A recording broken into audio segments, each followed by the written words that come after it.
नमस्कार दोस्तों, आज फिर मैं लेकर आई हूँ एक नई कहानी टोटका। तो शुरू करते हैं। एक इश्क, एक भूल, एक टोटका और एक जिंदगी का एक रंग काला पड़ गया। आभार साया उसका पीछा करता है और आवाज़ उसे डराती है। क्या वो इस छलावे से निकल पाएगी या हमेशा के लिए खो जाएगी? इस अंधेरे में एक पुरानी कुर्सी पर बैठी एक औरत, उम्र लगभग 45 साल, अकेली अपने ख्यालों में खोई हुई थी। उसके चेहरे पर गहरी झुर्रियाँ, आंखों से असहनीय दर्द और एक डर की अनुभूति हो रही थी। घर सूना पड़ा था, दीवार मानो उससे बातें कर रही थी। यह अकेलापन उसका खुद का नहीं चुना हुआ था, बल्कि एक रूह ने उसे दिया था। एक आत्मा जिसने उसका बचपन, जवानी, अब उसका जीवन बर्बाद कर दिया था। आखिर उसके साथ ऐसा क्या हुआ? जानने के लिए हमें कुछ साल पहले जाना होगा। सन 1965 रीना गुप्ता एक 16 साल की लड़की अपने माता पिता और बड़ी बहन साक्षी के साथ एक नए शहर में शिफ्ट हुई थी। उसके पिता सरकारी नौकरी में थे, जिनका ट्रांसफ़र इस बार एक छोटे से लेकिन पुराने शहर में हुआ था। नया घर देखने में बहुत बड़ा था, लेकिन उसकी दीवारों पर पुरानेपन की छाप थी। घर में घुसते ही रीना को कुछ अजीब सा महसूस हुआ, लेकिन उसने इस पर ज़्यादा ध्यान नहीं दिया। चलो बच्चों, सब अच्छे से पूरे घर को देख लो। माँ, इस घर में मुझे एक अजीब सी बदबू आ रही है। बेटा, पुराना घर है ना, और काफ़ी दिन से बंद भी पड़ा है। अभी थोड़ी साफ सफाई के बाद बदबू चली जाएगी। चलो आओ, जल्दी से पूरा घर देख लो, फिर सबको मिलकर साफ सफाई भी तो करनी है। माँ की बात सुनकर रीना वहाँ से चली गई। इसी तरह उस दिन रात हुई और सभी खाना खाकर सो जाते हैं। अगले दिन सुबह रीना को अपने नए स्कूल में जाना था। वो काफ़ी उत्साहित थी, पर साथ ही साथ पुराने दोस्तों की याद भी बहुत ही कर रही थी। पहले दिन रीना का क्लास में कोई खास नहीं रहा, दोस्त नहीं मिला था कोई, इसलिए वो घर थोड़ी मायूसी के साथ आ गई। क्या हुआ बेटा, इतनी उदास क्यों लग रही हो? इस जगह क्यों आए हैं माँ? यहाँ तो कुछ भी अच्छा नहीं है। आज क्लास में मेरा कोई भी दोस्त नहीं बना। ओह, तो इसलिए उदास हैं? मेरा बच्चा, कोई बात नहीं, कल फिर से नए दोस्त बनाने की कोशिश करना। अच्छा जाओ, अब चेंज कर लो, जल्दी से फिर कुछ खाना खाते हैं। इसी तरह अगली सुबह रीना जल्दी स्कूल पहुंच गई। अभी उसकी क्लास में कोई बच्चा नहीं आया था। ये बैग रखकर वो कॉरिडोर में घूमने चली गई थी। फिर उसे ऊपर की ओर से आवाज़ आने लगी। आवाज़ का पीछा करते हुए वो सीढ़ियों से वहां पहुंच गई। ऊपर बिल्कुल हल्की रोशनी थी, हवा एकदम ठंडी और हौले से किसी के फुसफुसाने की आवाज़ आ रही थी। कौन है वहाँ? अचानक एक ठंडी हवा उसके कानों के पास से गुजरी, मानो कोई उससे कुछ कह रहा हो। तो आ गई, मैं कब से तेरा इंतजार कर रहा था। रीना के शरीर में ठंड दौड़ गई। उसने पीछे मुड़कर देखा, लेकिन वहाँ कोई नहीं था। वो भागते भागते वो नीचे आई और अपनी क्लास में जाकर बैठ गई। इस घटना से वो काफ़ी डर चुकी थी।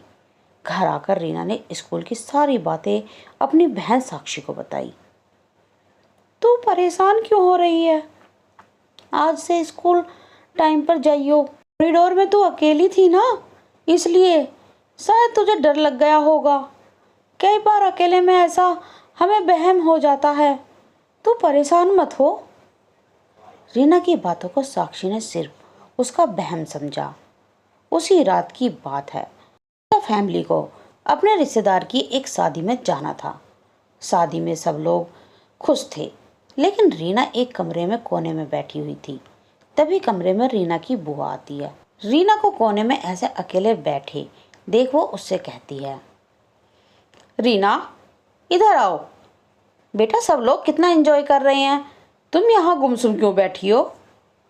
अपनी बुआ की आवाज़ सुनकर वो भी कोई जवाब नहीं देती, इसलिए वो उसके पास गई। उन्होंने जैसे ही रीना के सर पर हाथ रखा, रीना ने सर उठाकर गहरी लाल आंखों से देखा। वो बिल्कुल गुस्से में लग रही थी। हुआ बेटा, सब नीचे हैं। तुम यहाँ अकेली क्या कर रही हो? चलो मेरे साथ नीचे चलो। उसकी बुआ ने इतना ही कहा था कि रीना ने उन्हें बहुत जोर से धक्का दिया, जिससे उनका सर दीवार में जाकर लगा और बुआ के चीखने की आवाज़ सुनकर सभी लोग दौड़कर कमरे में आए। कमरे का माहौल देखकर सभी लोग काफ़ी दंग थे। तुरंत ही डॉक्टर को बुलाया गया। बुआ को जब हल्का सा होश आया तो उन्होंने सारी बात रीना के माता पिता को बताई। यह सब सुनकर वो लोग दंग रह गए और फिर साक्षी ने भी अपने माता पिता को स्कूल वाली घटना बता दी। यह सुन रिश्तेदार ने सलाह दी कि इसे किसी तांत्रिक के पास ले जाओ। पर कैसे ले जाएं? कौन से तांत्रिक के पास लेकर जाएं?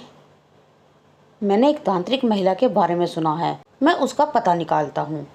इधर रीना को उसी तांत्रिक महिला के पास ले जाया गया, लेकिन जैसे ही वो उसके सामने पहुंची, तांत्रिक के चेहरे का रंग उड़ गया।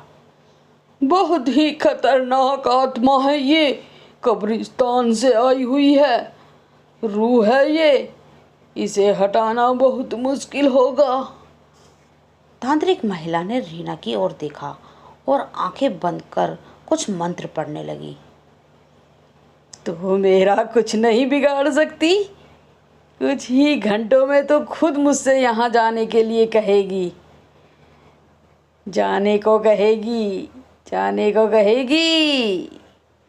रीना के मुंह से यह सब सुन उसके माता पिता बिल्कुल दंग थे। दूसरी तरफ वो महिला झाड़ फूंक करने में लगी थी। यह सब कहते हुए ही घंटे ही बीते थे कि तभी एक आदमी दौड़ता हुआ उसी बूढ़ी महिला के घर आया। उसने जो बताया उसे सुन वो बूढ़ी महिला जोर जोर से रोने लगी। घर से थोड़ी दूर पर ही महिला का बेटा खेतों की जुताई कर रहा था, मगर अचानक ट्रैक्टर असंतुलित होकर पलट गया, जिससे वो उसके नीचे दब गया और तुरंत ही उसने दुर्घटना स्थल पर अपना दम तोड़ दिया। दूर बैठी रीना के चेहरे पर एक शैतानी भरी मुस्कुराहट थी।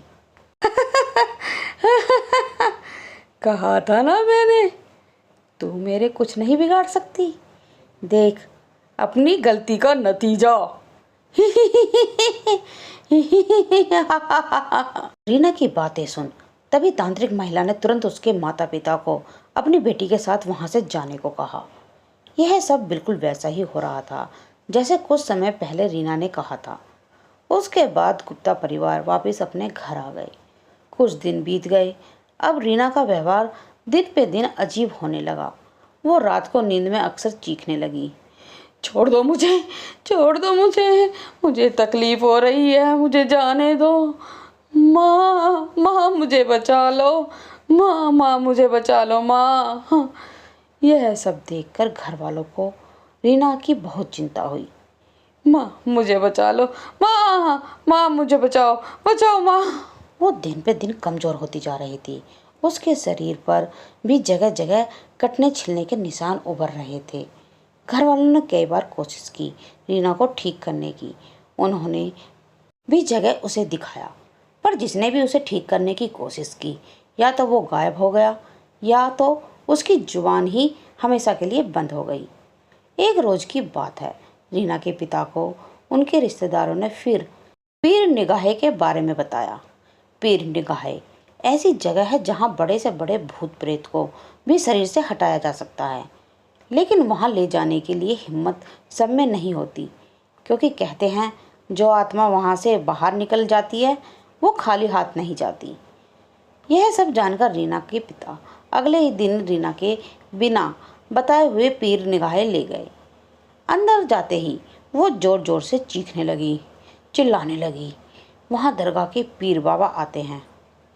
अल्लाहू अकबर, अल्लाहू अकबर, अल्लाहू अकबर, बताओ कौन है तू और कहाँ से आई है?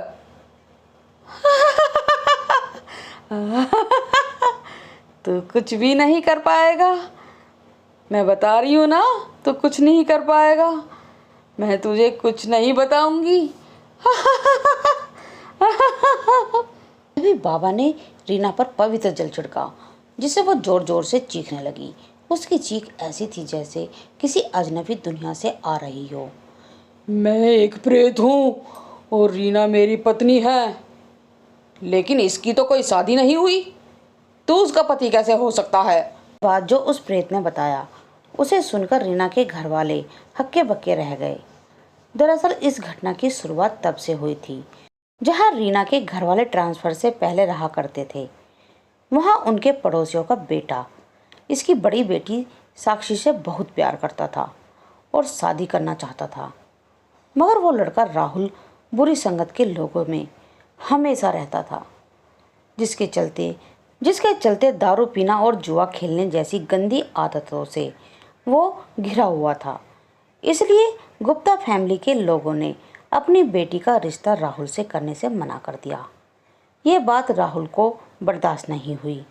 उस लड़की और उसके परिवार वालों को नहीं छोड़ूंगा।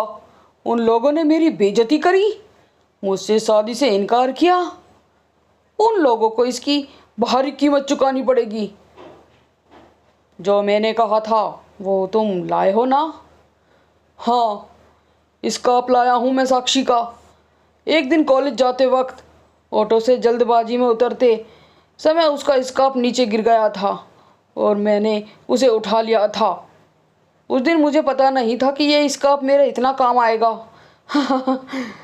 राहुल ने वो स्कार्फ तांत्रिक को दे दिया और तांत्रिक ने उस स्कार्फ से गुड़िया बनाकर शमशान के प्रेत से उसका विवाह करा दिया। राहुल को लगा वो स्कार्फ साक्षी का है, मगर वो उसकी छोटी बहन रीना का था।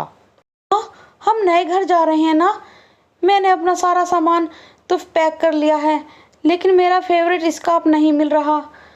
कितने दिनों से सोच रही थी कि बाद में देखूंगी, पर अब तो ढूंढने पर भी नहीं मिल रहा। आपने देखा क्या? अरे हाँ, कुछ दिन पहले तेरी बहन कॉलेज लेकर गई थी, उससे ही पूछ ले, शायद उसी के पास हो। दीदी दीदी, हाँ सुन लिया मैंने। सॉरी यार, जल्दबाजी में तेरा स्कार्फ ले गई थी, लेकिन पता नहीं वो कहाँ खो गया। बहुत ढूंढा पर मिला ही नहीं। सॉरी, मैं तुझे दूसरा दिला दूंगी। ठीक है, कोई बात नहीं। वो स्कार्फ रीना का था, जिसके चलते तांत्रिक के तंत्र का असर साक्षी पर नहीं बल्कि रीना पर हुआ और वो प्रेत रीना के पीछे पड़ गया। रीना मेरी पत्नी है और उसे मुझसे कोई दूर नहीं कर सकता। पीर बाबा ने बहुत कोशिश की उस प्रेत को रीना के शरीर से अलग करने की, पर ऐसा नहीं हो सका। देखिए, आपकी बेटी के शरीर से उस प्रेत का अलग करना है तो हमें वो गुड़िया चाहिए जिस पर तंत्र किया गया था। पीर बाबा की बात सुनकर रीना के माता पिता राहुल के घर गए ताकि उससे सच उगलवा कर वो गुड़िया वापस ला सकें, मगर वहां पहुंचकर जो उन्होंने देखा, उनके पैरों तले जमीन खिसक गई। दरअसल एक हफ्ते पहले राहुल ने एक्सीडेंट में अपनी जान गंवा बैठा और उसकी मौत के चलते अब वो गुड़िया उन्हें कभी नहीं मिल सकती। राहुल की मौत के साथ साथ ही रीना का उस प्रेत से आज़ाद का रास्ता भी बंद हो गया था। इसके बाद उस दिन से आज तक वो प्रेत रीना से जुड़ा हुआ है। रीना उस प्रेत के चुंगल से कभी आज़ाद नहीं हो पाई। तो दोस्तों, आज की मेरी ये कहानी यहीं समाप्त होती है। उम्मीद करती हूँ आपको मेरी ये कहानी अच्छी लगेगी। धन्यवाद।